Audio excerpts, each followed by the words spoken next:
Unlocking the Financial Economic Code, a Biblical Wisdom for Modern Wealth. Welcome to today's episode where we dive deep into the Financial Economic Code. And we'll be doing that in 5 parts. 5 parts. Right. Now, this is one of the critical life codes that influence not only our personal wealth, but also the stability and the prosperity of communities, of families, and individuals. You see, all over the world, we have a situation where people are dealing with a lot of economic realities. And it is crucial for us to discuss the various challenges, financial challenges that people experience today. So today, we will explore how understanding this code can unlock profound financial wisdom and stability. And as we do that, we'll be guided by time-tested principles found both in biblical teachings and life sciences.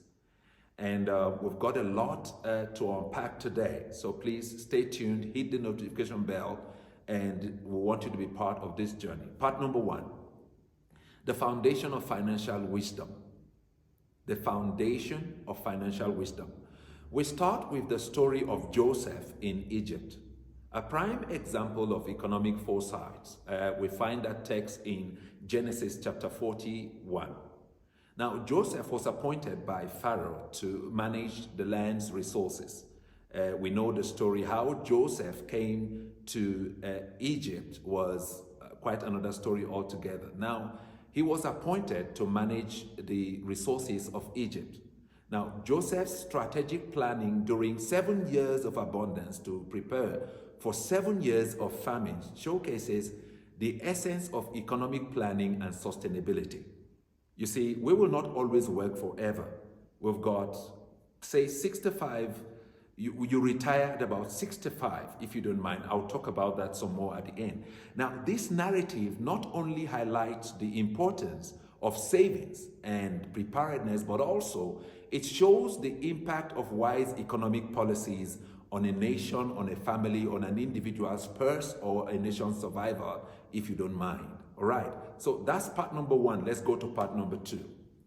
Part number 2. Let's consider the anecdotes of modern financial strategies transitioning from what we just discussed from biblical times to the present day, our contemporary time. And as we do that, we examine the life of a modern entrepreneur, Mrs. Perpetua Garcia. Now, Mrs. Perpetua Garcia applied Joseph's principles by setting aside part of her business startup's early profits. Why am I talking about this? Because some of us don't plan, for the future. We live for today. And that's why I'm talking about this particular anecdote today. I want you to understand this. So she put away part of her profits as a contingency fund. Now, this reserve helped her navigate the economic downturn caused by the recent global pandemic, COVID-19, as we call it, in the year 2000.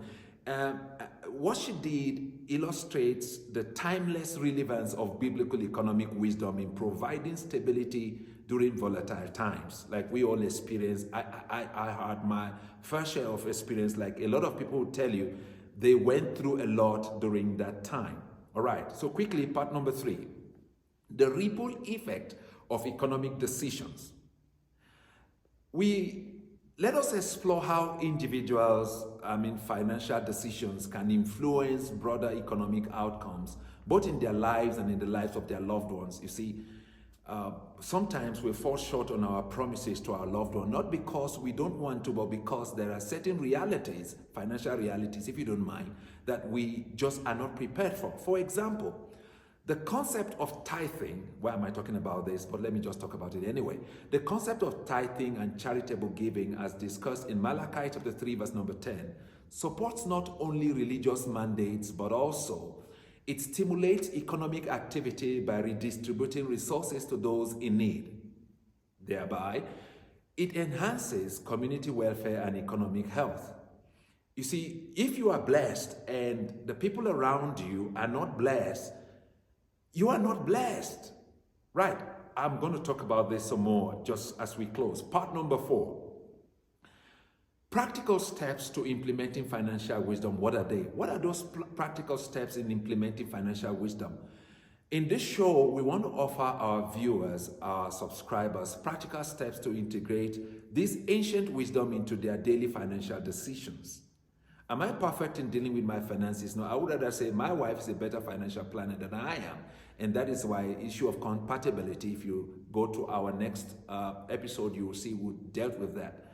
Let me talk about budgeting and forecasting in terms of financial planning.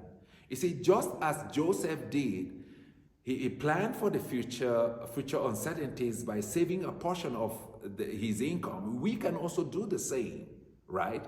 Now, what about ethical investments? You want to invest in ventures that not only promise returns, but also contribute positively to society. What does that mean as well? Well, we want to create jobs, we want to create opportunities for people around us, but how do we go about doing that? I'm coming with all this, I'm asking too many questions. Next, I want to talk about generosity. Embrace the principle of giving, understanding its impact on community and personal fulfillment. You see, you will make money, you have to keep some, and you have to spend some. But how do you do with what you have or your excess? I'm coming to talk about that. Part number 5. I'm going to come there quickly. Now, biblical reflections and inspirational conclusions about what we've just talked about. As we conclude today, let us reflect on the book of Luke, chapter 16, verse number 11. It says, if then you have not been faithful in the unrighteous wealth, King James says, mammon, who will entrust to you the true riches? What is this passage talking about? This passage calls us to faithful stewardship of our financial resources. And much more than that, it emphasizes that how we manage our earthly wealth, earthly resources, our earthly blessings impacts our spiritual life and social well-being, as well as those who are around us. Now, this said, here are some timeless pieces of personal financial advice that, if you don't mind, are widely considered amongst the best anywhere in the world. We have done the research so that you can be blessed, with this information. Number 1, live below your means. Many of us don't live below our means. We want to acquire what the Genesis are having. You notice that guy there, that family is living large, you want to live large, but you're living above your income, and that's a problem. You see, this is very fundamental. Spend less than you earn and save the difference. This habit not only preserves or prevents debt, but also builds a cushion for future financial stability. Is that not what Joseph did? He didn't finish everything that had in 7 years of plenty. He saved it. Number 2, emergency fund. Always have an emergency fund that covers 3 to 6 months of living expenses. I know that is difficult in today's harsh economic reality. You see, this fund acts as a financial buffer to protect you against unexpected expenses like medical emergencies or job losses. You see, bad thing does happen to good people, and you want to be proactive, not reactive when it comes to finances. Number 3, pay yourself first. We tend to pay everybody. We pay the teacher who teach our kid. We pay the doctor who treats us. We pay the guy who bought the clothes from, the shoe from, the wares from. But do you pay you? Before you spend money on any non-essential expenses, put a portion of your income into savings or investments. This approach ensures you consistently build your wealth over time.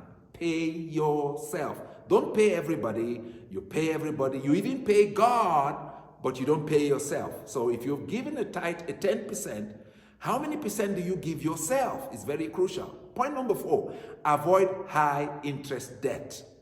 You name it. You buy cars, you buy all that. Credit card debt. Now, credit card debts and payable loans and other forms of high interest debt can quickly spiral out of control. Avoid these or pay them off as quickly as possible to prevent your wealth from leaking away in interest payments. because it accumulates over time. We know that, you know that. We live in credit-run economies, and some of us have been beaten very hard, so we know what we're talking about. Now, point number 5, invest early and often. Thanks to the power of compounding investment. Now, early investment is very important. Even small amounts that is invested today can grow significantly over time. Now, regular disciplined investing is often more beneficial than trying to time the market. You want to time the market, and you want to be wise about it. It's always volatile, all right? So I'll talk more about that in our next episode. Now, diversify your investment. That's point number 6. Don't put all your eggs in one basket.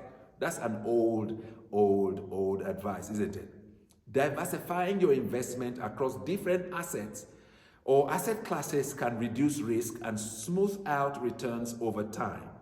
This is very important. Point number 7, quickly, use a budget. Don't just spend. You don't have endless resources. Use a budget. A budget is an essential tool for tracking and controlling your spending. It helps you to prioritize your financial goals and ensures you have money allocated for your needs and savings. This is very important.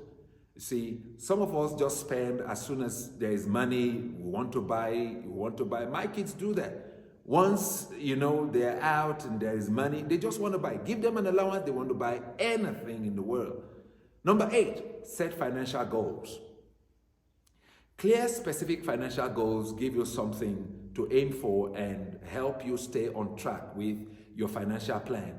Now, whether it's buying a home, saving for retirement, or funding an education, having defined goals is very, very crucial. We've heard it said, if you don't plan, then you plan to fail. You see, point number 9, continuous learning. Continuous learning, very important.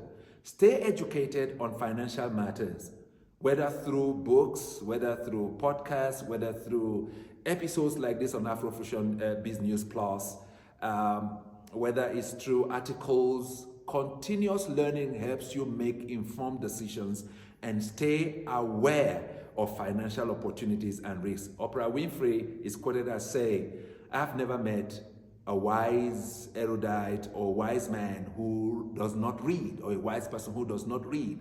So it is very important to equip yourself with information. We live in an information age. Point number 10, seek professional advice where available. Don't hesitate to consult with financial advisors or planners. I did before I came on this show. I had to speak to someone who knows a lot better in finances and order to educate myself and also to bring you quality information. Now, professional advice can be invaluable, especially for complex financial situations or big life changes. We all make changes, and one of the things that is constant in life is changes. It will definitely happen. You see, these principles form the backbone of wise financial management and can help anyone improve their financial health. Much more than that, it can also help us work towards long-term prosperity. Finally, on a final note, in today's episode, we've uncovered how the financial economic code is not merely about personal gain or personal profit or personal this or personal that. You see, it goes beyond that, all right? It's about fostering a stable, flourishing community.